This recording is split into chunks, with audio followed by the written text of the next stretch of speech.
Zee 24 तास एक पाऊल पुढे। महिला अत्याचाराच्या घटना सध्या सर्वाधिक चर्चेत असतानाच वडाळ्याच्या मुंबई विद्यालयातील शिक्षकही गेल्या काही दिवसांपासून शाळेतल्या विद्यार्थिनींशी गैरवर्तन करत असल्याचं समोर आलंय। या प्रकरणी शाळेतल्या 3 शिक्षकांना अटक करण्यात आली आहे। वडाळ्यातील मुंबई विद्यालय या माध्यमिक शाळेत शिकणाऱ्या 12 मुलींशी हे शिक्षक अनेक महिन्यांपासून गैरवर्तन करत होते। अखेर या मुलींनी आपल्या पालकांना याबाबत माहिती दिल्यानंतर सर्व पालकांनी वडाळा पोलीस स्टेशनमध्ये संबंधित शिक्षकांविरोधात तक्रार केली।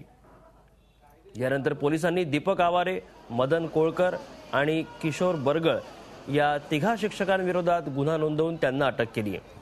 आज त्यांना कोर्टात हजर केलं जाणार आहे।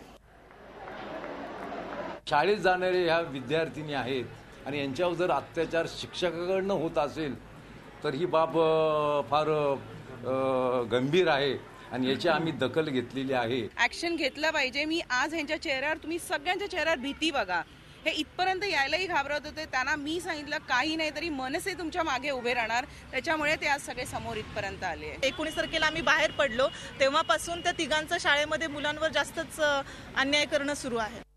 झी 24 तास एक पाऊल पुढे।